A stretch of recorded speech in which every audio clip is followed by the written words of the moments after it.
Hello friends, स्वागत है आपका हमारे चैनल ऑल इन वन में।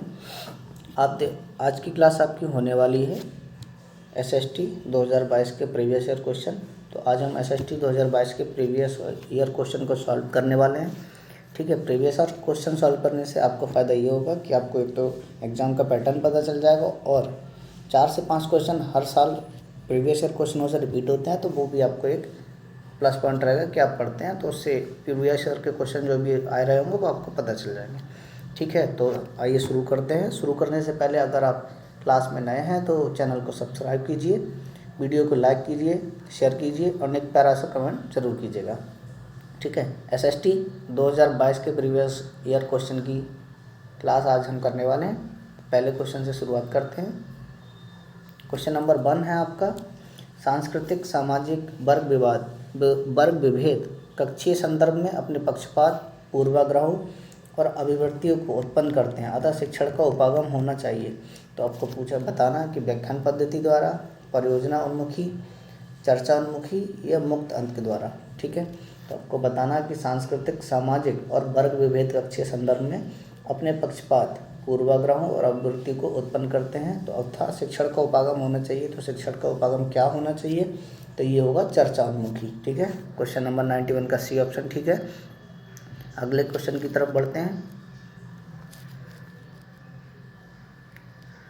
क्वेश्चन नंबर 92 है, प्रारंभिक स्तर पर इतिहास शिक्षण का सबसे महत्वपूर्ण और प्रभावी तरीका क्या है?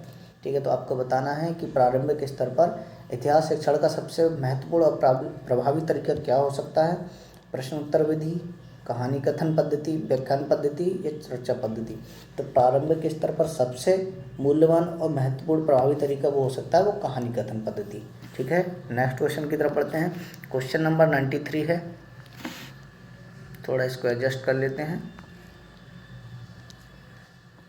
क्वेश्चन नंबर 93 है, आप कक्षा 8 के में विद्यार्थियों को विविधता में एकता पढ़ा रहे हैं। आप विद्यार्थी को प्रभावी तरीके से अवधारणा समझाने के लिए निम्नलिखित में से किस गतिविधि का प्रयोग करेंगे? ठीक है, तो पाठ को अच्छी तरह से पढ़ा देने के बाद परीक्षा लेना, हमारे देश के नृत्य के विभिन्न प्रकारों पर फीचर प्रस्तुत करना और उसमें निहित समानताओं तथा अंतरों का मूल्यांकन करना, भारत के राज्यों के बीच नदी विवादों पर निबंध लिखना, विद्यालय के समीप जल विद्युत परियोजना का मॉडल बनाना।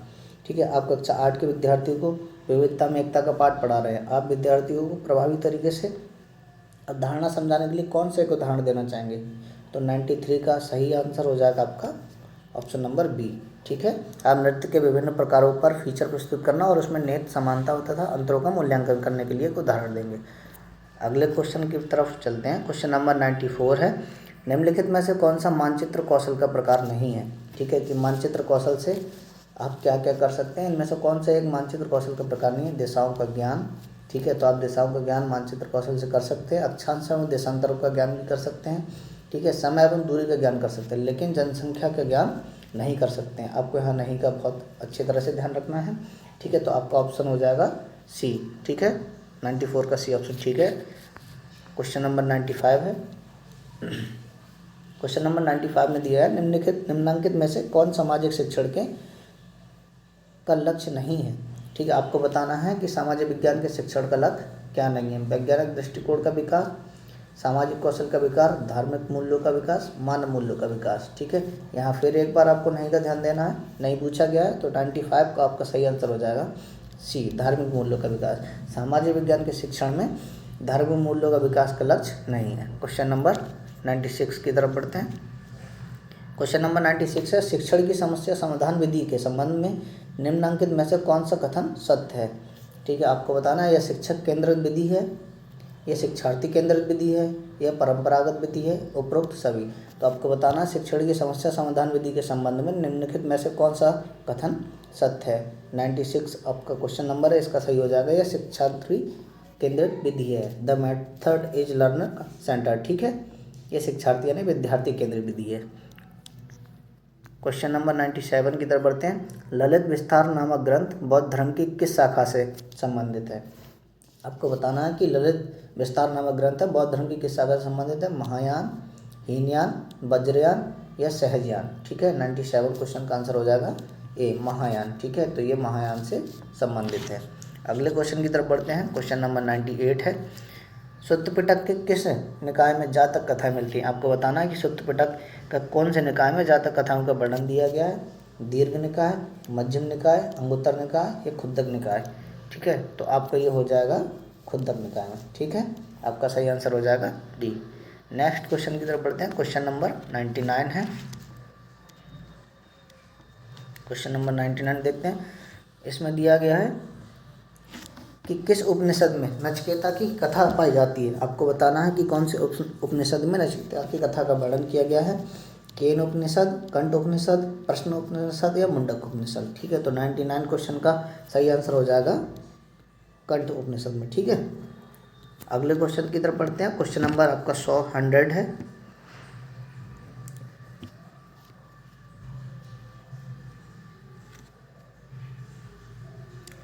माफ़ कीजिएगा थोड़ा इसको एडजस्ट करने में। क्वेश्चन नंबर 100 की तरफ चलते हैं। निम्नलिखित किस राजा द्वारा विक्रमशिला विश्वविद्यालय की स्थापना की गई थी? आपको बताना है कि विक्रमशिला विश्वविद्यालय की स्थापना किसके द्वारा की गई थी। मिहिर भोज, धर्मपाल, देवपाल या नागभट्ट। तो ये की गई थी धर्मपाल के द्वारा। क्वेश्चन नंबर 100 का सही आंसर हो जाएगा बी। अगले क्वेश्चन की तरफ बढ़ते हैं। क्वेश्चन नंबर 101 है। निम्न में से कौन सा नगर संत रामानंद का जन्म स्थान है? ठीक है, ये क्वेश्चन प्रीवियस ईयर 2019 में भी पूछा गया कि रामानंद का जन्म स्थान कहाँ है, तो ये है प्रयाग में। एक ऑप्शन नंबर सी सही आंसर है। अगला क्वेश्चन देखते हैं। क्वेश्चन नंबर 102 है। सल्तनत काल में कौन सा विभाग धार्मिक मामलों, पवित्र संस्थाओं तथा योग विद्वान और धर्मपरायण पुरुषों की वृत्ति प्रदान करने का कार्य करता था? तो वो करता था दीवाने रिसालत। ठीक है, अगला क्वेश्चन देखते हैं। निम्नलिखित किस वर्ष में अकबर ने दहसाला राजस्व व्यवस्था को लागू किया था? इसमें पूछा गया कि अकबर के द्वारा दहसाला राजस्व व्यवस्था को कब लागू किया गया था? तो आपको बताना है कि कब लागू किया गया था। तो ये किया गया था 1580 ईस्वी में। अगला क्वेश्चन देखते हैं। क्वेश्चन नंबर 104 है। निम्नांकित में से कौन मुगल बादशाह बीड़ा वादन में प्रवीण था? ये क्वेश्चन प्रीवियस ईयर में भी पूछा गया है। ठीक है, मुझे ये ध्यान नहीं कि 19 या 20 में, लेकिन पूछा गया है कि मुगल बादशाह बीड़ा वादन में प्रवीण था। ठीक है, तो बताना कौन था। तो वो थे औरंगजेब। क्वेश्चन नंबर 104 का डी ऑप्शन ठीक है। अगला क्वेश्चन देखते हैं। क्वेश्चन नंबर 105 है। निम्नलिखित में से किस शासक ने हैदराबाद में 4 मीनार बनवाई थी? मोहम्मद कुली कुतुब शाह, इब्राहिम आदिल शाह, ठीक है, अली आदिल शाह, मुर्तज़ा निजाम शाह। तो ये बनवाई थी मोहम्मद कुली कुतुब शाह द्वारा। क्वेश्चन नंबर 105 का ए ठीक है। अगला क्वेश्चन देखते हैं। Question number 106। निम्नलिखित में से किसे लोकहितवादी कहा जाता है? ईश्वरचंद्र विद्यासागर, गोपाल हरि देशमुख, पट्टाभी सीतारमैया या जेबी कृपलानी। आपको बताना लोकहितवादी कहा जाता था, वो कहा जाता था, क्वेश्चन नंबर बी है, गोपाल हरि देशमुख को। ठीक है, राइट आंसर आपका बी हो जाएगा। अगला क्वेश्चन देखते हैं। क्वेश्चन नंबर 107 है। किस वर्ष सिंध को ब्रिटिश साम्राज्य में सम्मिलित किया गया था? आपको बताना है कि सिंध को किस वर्ष ब्रिटिश साम्राज्य में शामिल किया गया था। तो वो किया गया था 1843 में। ऑप्शन नंबर ठीक आंसर है। क्वेश्चन नंबर 108 है। निम्नलिखित में से किसने क्रांतिकारियों की गुप्त संस्था अभिनव भारत का संगठन किया था? अभिनव भारत का संगठन ये आप ज़्यादातर लोगों को पता होगा। ठीक है, ये क्या था? बी.डी. सावरकर जी द्वारा। ठीक है, क्रांतिकारियों की गुप्त संस्था थी अभिनव भारत, और बी.डी. सावरकर द्वारा संगठन किया गया था। अगला क्वेश्चन देखते हैं। क्वेश्चन नंबर 109 है। पूछा गया है किसकी आत्मकथा का शीर्षक द इंडियन स्ट्रगल है? लाला लाजपत राय, सुभाष चंद्र बोस, बी.डी. सावरकर, बी.जी. तिलक। तो ये द इंडियन स्ट्रगल जो है आत्मकथा का शीर्षक वो है सुभाष चंद्र बोस जी का। ठीक है, तो क्वेश्चन नंबर 109 का बी ऑप्शन ठीक हो जाएगा। अगला क्वेश्चन देखते हैं। क्वेश्चन नंबर 110 है। निम्नलिखित में से कौन हिंदुस्तान रिपब्लिक एसोसिएशन से संबंधित नहीं था? तो आपको बताना है कि कौन एचआरए से संबंधित नहीं था। राम प्रसाद बिस्मिल, अशफाक उल्लाह खान, चंद्रशेखर आज़ाद या प्रफुल्ल चाकी। ठीक है, तो इसमें प्रफुल्ल चाकी जो थे वो एचआरए से संबंधित नहीं थे, बाकी तीनों लोग एचआरए से संबंधित थे। ठीक है, क्वेश्चन नंबर 110 का डी ऑप्शन ठीक है। अगले क्वेश्चन की तरफ बढ़ते हैं। क्वेश्चन नंबर 111 है। कांग्रेस के किस अधिवेशन में पूर्ण स्वराज का प्रस्ताव पारित किया गया था? आपको बताना कि किस अधिवेशन में पूर्ण स्वराज का प्रस्ताव पारित किया गया था। कराची अधिवेशन, लाहौर, बॉम्बे अधिवेशन या कलकत्ता अधिवेशन। तो सर्वप्रथम पूर्ण स्वराज का प्रस्ताव जो किया गया था वो लाहौर अधिवेशन में किया गया था। ठीक है, क्वेश्चन नंबर 111 का ऑप्शन बी ठीक हो जाएगा। अगले क्वेश्चन की तरफ बढ़ते हैं। क्वेश्चन नंबर 112 है। किस वर्ष the All India State People's Congress की स्थापना हुई थी? पूछा गया है in which year the All India State People's Congress was form. तो ये बताना आपको 1922 में, 27 में, 25 या 31 में। ठीक है, तो इसका ऑप्शन बी, ऑप्शन सी माफ़ कीजिए, ऑप्शन सी 1927 में की गई थी। इसका आपका ऑप्शन सी ठीक हो जाएगा। अगले क्वेश्चन की तरफ चलते हैं। पूछा गया राज्य पुनर्गठन अधिनियम किस वर्ष पारित हुआ था।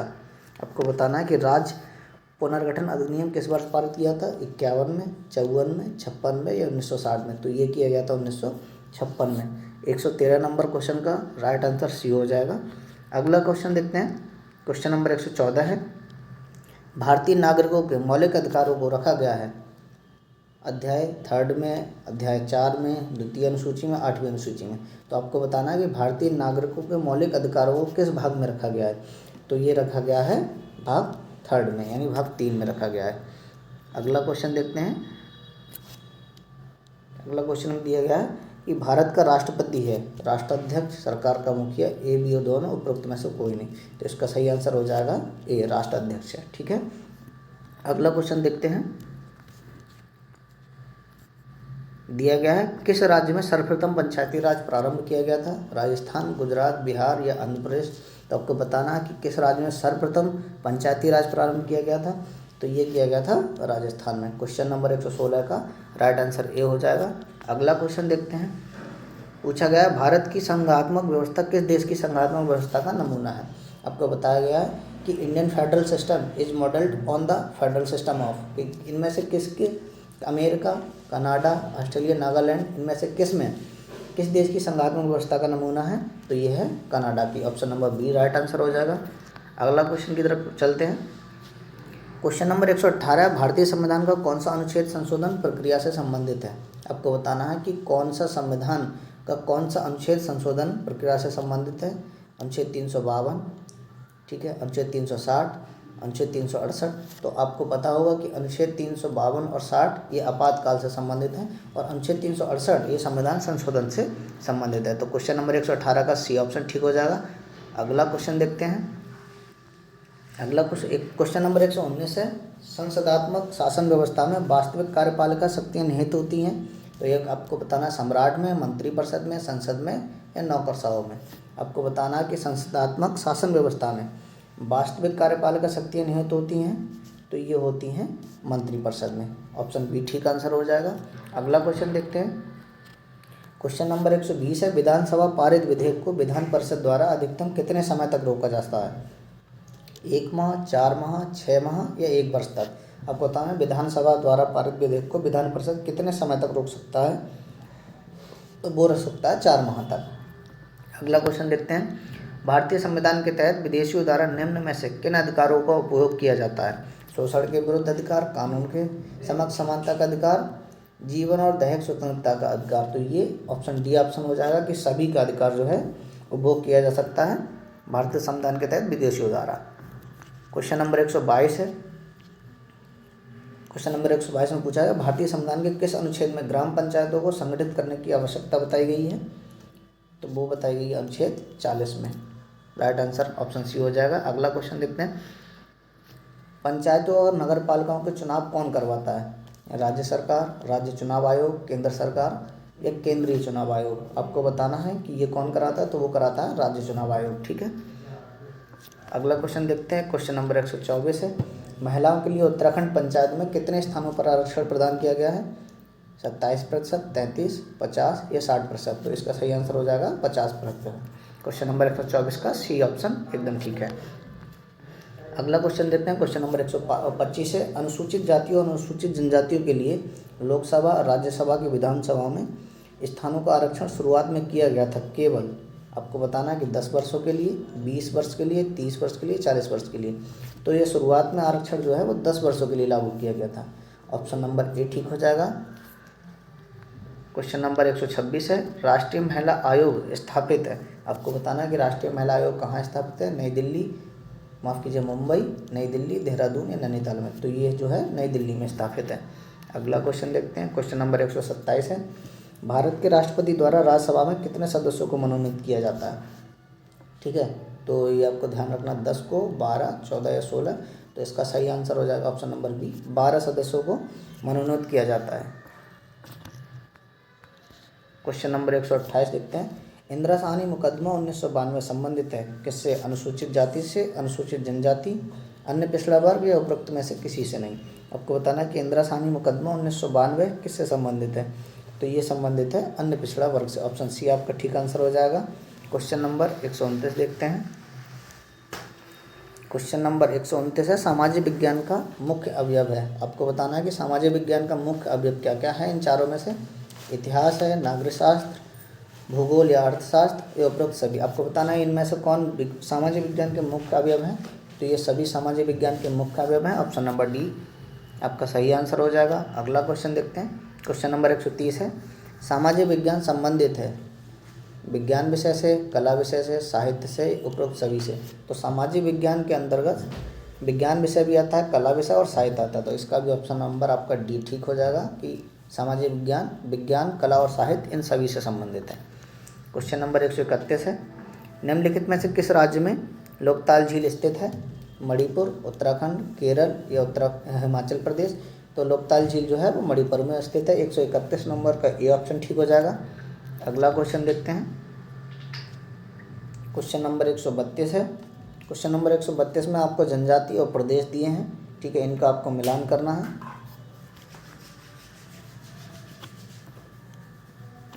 इसको थोड़ा छोटा कर लेते हैं।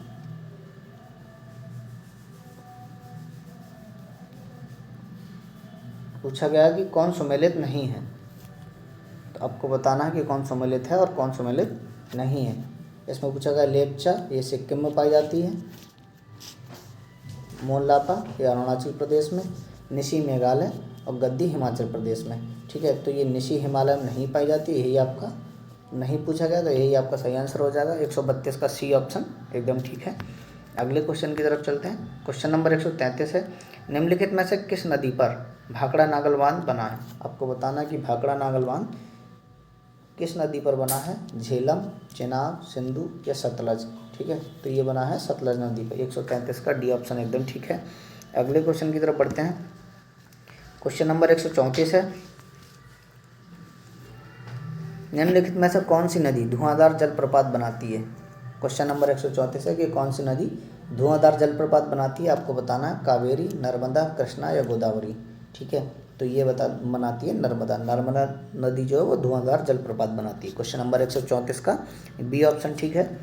क्वेश्चन नंबर 135 देखते हैं, निम्नलिखित में से कौन सागर तट भारत के पूर्वी सागर तट का भाग है? आपको बताना है कि कौन सा सागर तट भारत के पूर्वी सागर तट का भाग है? कोरोमंडल, कोंकण, मालाबार या दक्षिणी तट। तो ये भारत के पूर्वी सागर तट का भाग जो है वो कोरोमंडल तट है। क्वेश्चन नंबर 135 का ए ऑप्शन ठीक हो जाएगा। अगला क्वेश्चन देखते हैं।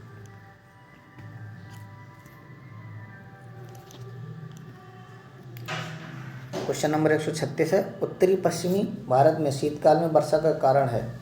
दक्षिण पश्चिम मानसून, लौटता मानसून, पश्चिमी विक्षोभ, उपरोक्त में से कोई नहीं। तो इसका सही आंसर हो जाएगा पश्चिमी विक्षोभ। उत्तर पश्चिमी भारत में शीतकाल में वर्षा का कारण है। ऑप्शन नंबर 136 का सी, क्वेश्चन नंबर 136 का सी ऑप्शन ठीक है। अगला क्वेश्चन देखते हैं। क्वेश्चन नंबर 137 है कि भारत में हाथियों के संरक्षण तथा आवास बचाव के लिए प्रोजेक्ट एलिफेंट प्रारंभ किया गया था। तो ये किया गया था 1992 में। क्वेश्चन नंबर 137 का बी ऑप्शन ठीक है। अगला क्वेश्चन देखते हैं। क्वेश्चन नंबर 138 है, पूछा कि भारत की राष्ट्रीय वन नीति 1988 के अनुसार कितना प्रतिशत क्षेत्र वनों के अधीन होना चाहिए? 55, 25, 30 या 33%। तो क्वेश्चन नंबर 138 का ऑप्शन हो जाएगा डी 33%।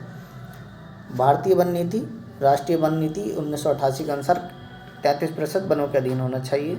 अगला क्वेश्चन देखते हैं। क्वेश्चन नंबर 139 है, सूची ए को सूची बी से के साथ सम्मिलित कीजिए और सूची में दिए गए कूटों का सही उत्तर दीजिए, ठीक है। इसको थोड़ा एडजस्ट कर लेते हैं।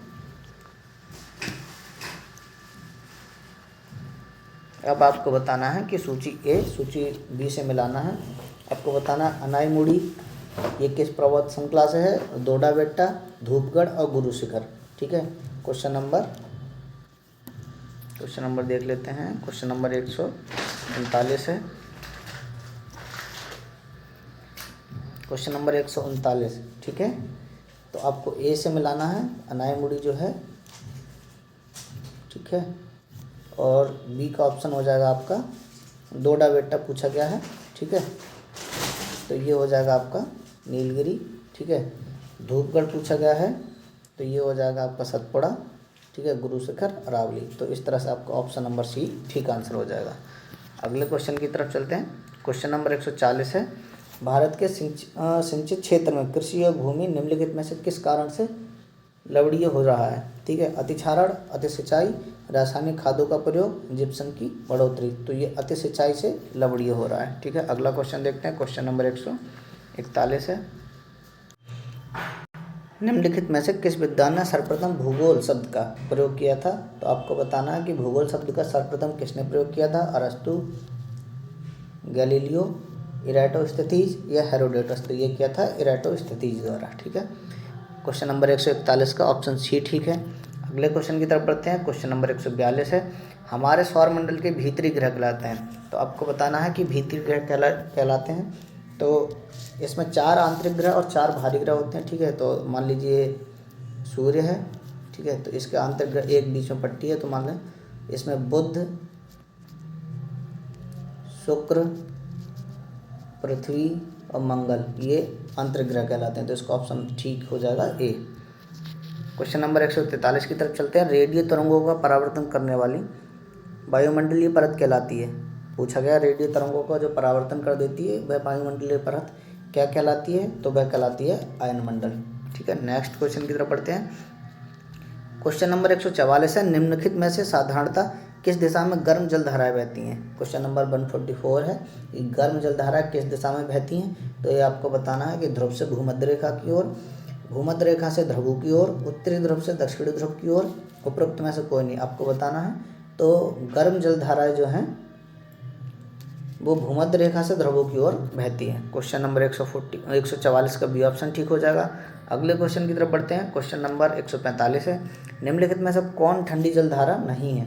कनारी, क्यूरेशियस, लैब्राडोर धारा या ओयोसेबो धारा। आपको बताना है कि ठंडी समुद्री जलधारा नहीं है। आपको नहीं को नोट कर लेना एक बार, ठीक है, कि कौन सी ठंडी जलधारा नहीं है। तो क्यूरेशियस की धारा, ये जो ठंडी जलधारा नहीं है, गर्म जलधारा। 145 का बी ऑप्शन ठीक हो जाएगा। अगले क्वेश्चन की तरफ बढ़ते हैं। क्वेश्चन नंबर 146 है, आइसोहेलाइन निम्नलिखित में से किसको दिखाती है। तापमान, दाब, लवणता या मेघाच्छादन। आपको बताना है कि आइसोहेलाइन जो है निम्नलिखित में से किसको दिखाती है। एक क्वेश्चन नंबर 146 का सही आंसर हो जाएगा सी, ये लवणता को दर्शाती है। नेक्स्ट क्वेश्चन देखते हैं। क्वेश्चन नंबर 147 है, निम्नलिखित में से कौन सा कथन खनिजों के संदर्भ में सही नहीं है। ये प्राकृतिक रूप से प्राप्त होने वाले पदार्थ हैं, इनका एक निश्चित रासायनिक संगठन होता है, ये विभिन्न प्रकार के भूवैज्ञानिक परिवेश में निर्मित होते हैं, सभी खनिज अधात्मिक होते हैं। तो यहाँ ध्यान दीजिएगा, यहाँ नहीं पूछा गया है। तो पहला वाला ये प्राकृतिक रूप से प्राप्त होने वाले पदार्थ है, ठीक है। इनका एक निश्चित रासायनिक संगठन होता है, ये भी ठीक है। ये विभिन्न प्रकार के भूवैज्ञानिक परिवेश में निर्मित होते हैं, ये भी ठीक है। यहाँ नहीं पूछा गया है तो ये गलत हो जाएगा। तो आपका नहीं पूछा गया है तो नहीं में सही आंसर आपका डी हो जाएगा। क्वेश्चन नंबर 147 का डी ऑप्शन एकदम ठीक है।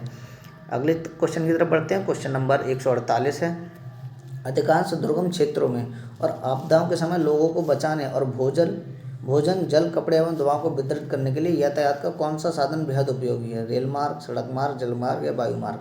तो क्वेश्चन में बताया कि दुर्गम क्षेत्र, तो दुर्गम क्षेत्र में ना तो जल मार्ग से आप जा सकते हैं, ना सड़क मार्ग से, ना ही रेल मार्ग से। तो सबसे उपयोगी और कौन सा साधन बेहद उपयोगी होगा, तो वो होगा वायु मार्ग, ठीक है। क्वेश्चन 148 का डी ऑप्शन एकदम ठीक है। अगले क्वेश्चन की तरफ बढ़ते हैं। आज का 149 नंबर क्वेश्चन है, राष्ट्रीय पाठ्यचर्या की रूपरेखा एनसीएफ 2005 की संस्तुति के अनुसार बच्चों का विद्यालय जीवन निम्नलिखित में से किसके साथ जुड़ना चाहिए। मुख्य धारा के विचार, विद्यालय की आधारभूत संरचना, वार्षिक परीक्षा, विद्यालय की बाह्य वातावरण। तो एनसीएफ 2005